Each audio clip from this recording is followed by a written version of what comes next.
In today's video, we're gonna be going over how to nail your white balance when shooting sports. Welcome back to the channel, everyone. What is up? Welcome back. Pete here.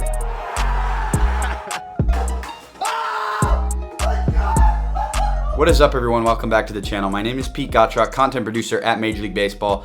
I've been shooting sports for almost 8 years now, and in this video I wanted to go over something I've never talked about before, and that is how to nail your white balance whenever you're shooting sports. Now, what is white balance? It's basically how the whites appear, whether they're cool or they're more warm in your videos. And they're gonna be measured in kelvins, which is normally just a little K right next to a number between 2,000 and 10,000 for the most part. That's where most lights sit, and that's how your camera is gonna measure them as well. White balance is definitely not one of the most important things when you're shooting in camera, but it is fairly important. It is fixable in post to a certain degree, and that's what a lot of people will tell you, but whenever you're shooting anything, sports, vlogs, outdoor hikes, I don't know, whatever you're shooting, you're gonna wanna get your shots in camera and nail them in camera. So you have to do less in post, and they're gonna look better anyways. So we're gonna go over a couple different scenarios that I think y'all are gonna be shooting sports in, and challenges you might face along the way whenever you are trying to set a proper white balance when you're shooting sports.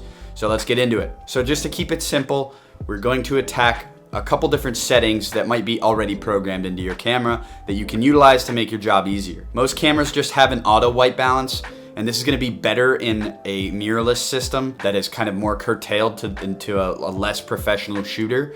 So if you do have that, and you're in an environment where you don't wanna deal with setting your white balance, or it's really run and gun, then and you trust the auto is gonna do a decent job in most Sony and Canon cameras. I use auto a lot if I'm on a gimbal, or if it's a game where it's like partially cloudy, or if it's something where I'm going indoors and outdoors, I'll use auto, because to be quite frank, setting your white balance is pretty tedious at times. So if you would rather just do auto, do that. Make sure you're not on underwater auto though. That is for when you're shooting underwater or at an aquarium or something. I have seen people make that mistake before. Another setting that I frequently use is cloudy. If you have a perfectly overcast sky and it's the daytime, I think using the cloudy setting will just lock it in. But it looks pretty good normally when I use it on my Canon C70 or my Sony a7 III. Normally the cloudy setting looks pretty good. And then another one would be daylight. I know a lot of cameras have just a common daylight preset for white balance. That is gonna set your white balance at 5600, which is normally what daylight, like just a pure middle of the day sunlight, will set at Kelvin wise,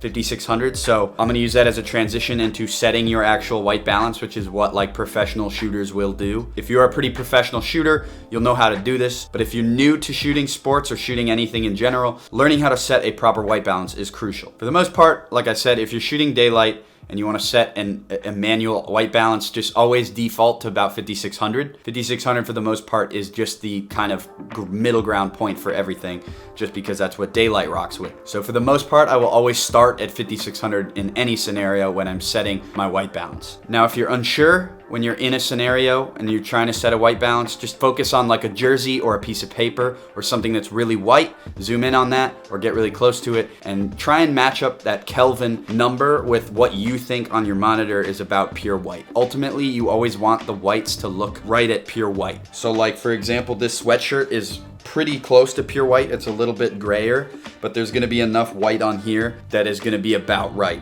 Hopefully I have the white balance set right. But if you need something to zoom in on, you can always bring a piece of paper or something and just make sure you adjust that Kelvin number with it in your frame so you can see what the best number is in that current lighting. Now, another common time I realize a lot of sporting events happen is like a twilight, right? Like if you're shooting a Friday night football game, or for me, I shoot a lot of baseball games at about 7. So what I will do is kind of start at a number closer to 5600, like a pure daylight. For Braves games, for example, in the first 2 or 3 innings, I'll start at about 5000 because it's not daylight, but it is still pretty light out depending on the time of year. And then after the first 3 innings, I'll start to trickle my white balance down to about 4000. Every couple innings, I'll just kind of bump it down and down.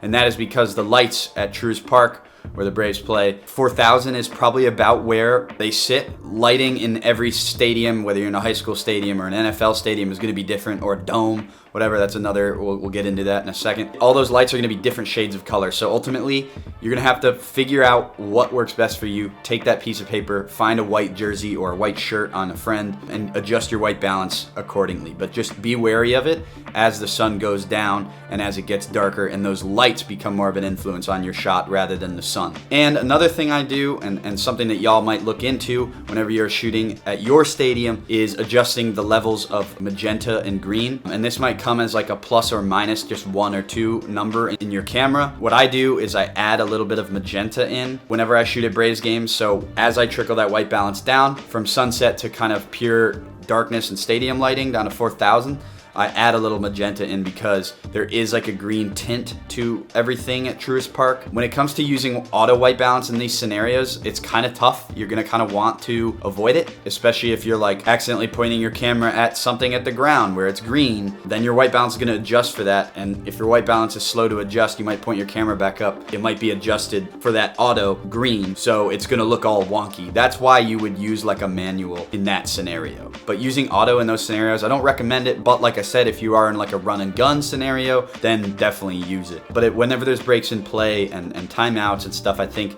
using manual white balance is gonna be your best bet there. It might take you a couple games to dial it in, or you might have to ask a friend that shoots there a lot, but dialing it in manually is probably best practice there. And finally, let's talk about shooting inside of gyms. I realize a lot of y'all were probably shooting basketball, volleyball, maybe some swim meets in there, and I wanna go over how to dial in your white balance in those scenarios as well, because it is crucial and it is tough. I understand that a lot of these gyms are built in like the 50s and 80s, 90s, or even now. Whenever you're at an older gym, generally speaking, I've always found that the lights are very orange or yellow per se, so you're gonna wanna adjust with a cooler white balance. So you're gonna take that into consideration. Your shots just might look yellow. Even if your white balance is correct, you might be rocking with a cooler white balance, but no matter how cool you go, it's still always going to look yellow, and that's okay. Generally speaking, for anything you shoot, you want the shot to look very similar color-wise to what your eyes are picking up. So if you're trickling your white balance further and further down to try and correct for an old gym's lighting and your shot still looks yellow,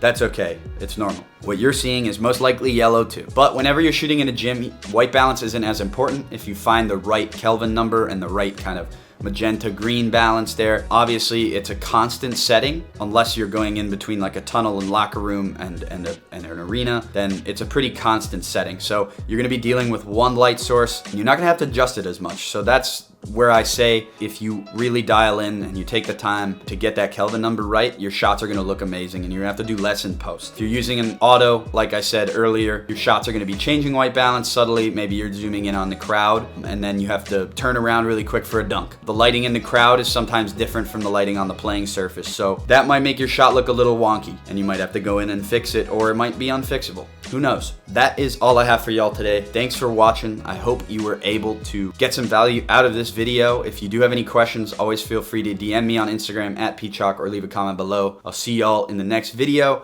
and have a good new year. And yeah, thanks for rocking with me all year.